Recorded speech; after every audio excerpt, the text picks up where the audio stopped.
Hi everybody, my name is Eitan and today I will be showing you how to make an effect that looks sort of like this.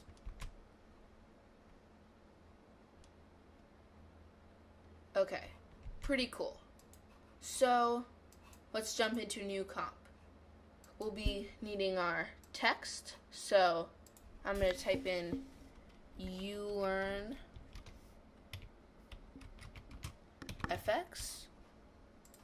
Not ULearn. Okay, there.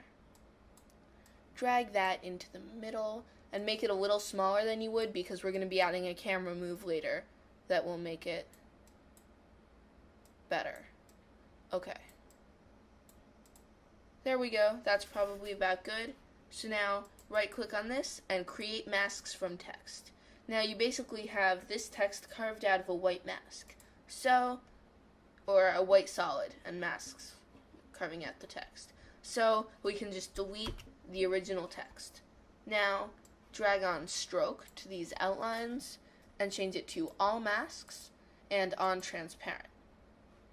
And now increase the brush size until it's perfect. So what I'm going to do is bring the brush hardness all the way down to 0, so it's a really soft brush, and then just after that make it look okay, but you can do this however you want.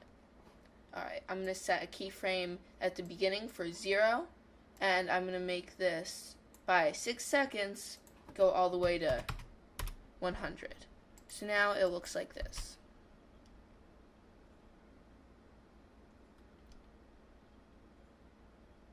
Okay, that looks pretty cool. So now that looks alright, but we need to sort of add some pop to it. So roughen edges can do the job. So drag that on top and now change it to roughen color. That's what I'm going to be using, but you can use anything. I think I had blue before, but I kind of like the red.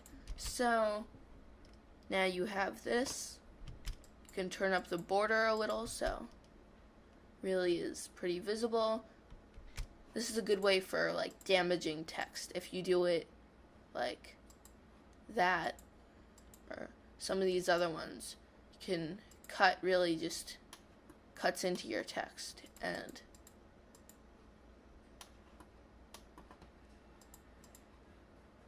yeah, so anytime you need damaged text and don't have a good font, you can just use this. But anyway, we're using roughen color, so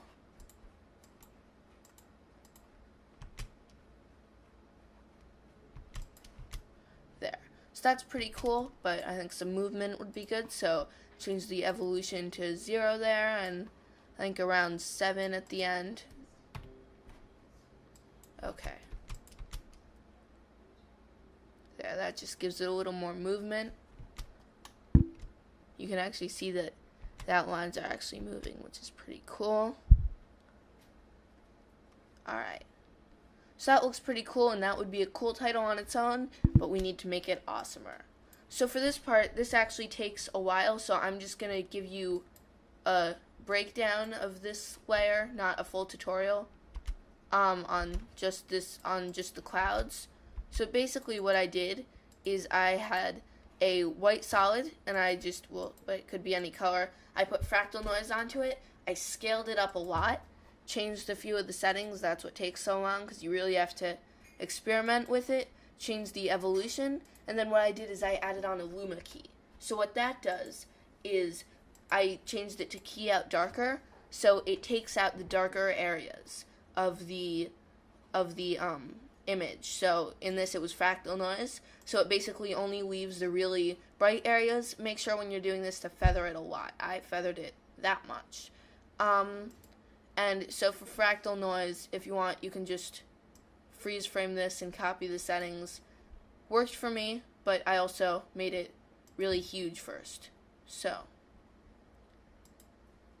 and I think I may have also adjusted it in the sub settings. Also, I scaled it. So this really needs to be really big or it won't work.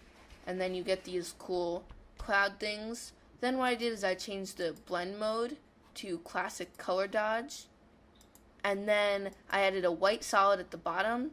What I did there, I'm going to copy this layer in to the other comp. So right now it's not doing anything. That's because of the blend layer it's on. But what I did is I added a white, so from a white solid, I made a mask on the background. I inverted the mask and I feathered a ton. So basically, I'm going to do that right now. White solid, big mask, inverted, feather a ton. Drag it to the bottom. Then another thing I did, because I feathered it so much, it was really taking up a lot more than I wanted it to. So I added the expansion, and that sort of just gets rid of some of that spill off. And then we have this.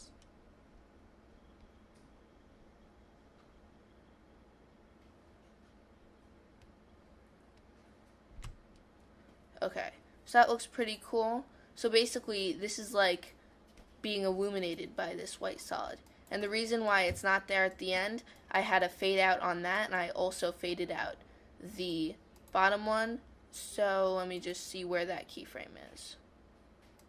Looks like, I'll hit T and just look exactly. I'm going to click on this, solid 2, hit T, set a keyframe there for 100, and there for 0.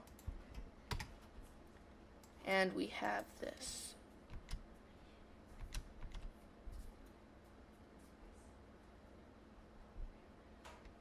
Okay, and that sort of just eases off at the end. So that's really neat, and you can do a lot of stuff with this technique of the Luma key with fractal noise, because like say you want to have somebody flying, you can actually have layers of clouds in front of them, and it really makes it look a lot more 3D and realistic. So that technique's a really good technique. It just takes a lot of experimenting to get the settings just right for what you're doing. This could also, if I change some blending modes and stuff, you could use this for that Harry Potter intro thing.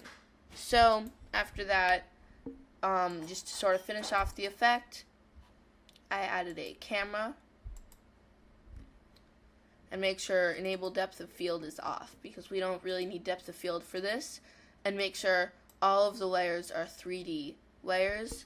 Now just hit P, and what I did, 2 views horizontal, and then I just set a keyframe for the position there. And this one I set all the way at the end of the comp, so there's movement through the whole thing. And then I just moved it in, then I guess to the side a little bit, so just as tight as it could possibly be, because it's not going to be like that most of the time with the text still, so you can still read it. And then that looks like this. Very discreet, and you don't really notice it, but it does add a lot to the effect. Sort of like you're passing through the clouds when they fade out. So that's basically how I did it. So if you like this tutorial, please subscribe and like the video. And if you had any questions or comments on it, please feel free to leave them in the comments below. So thank you for watching, and I hope you learned something.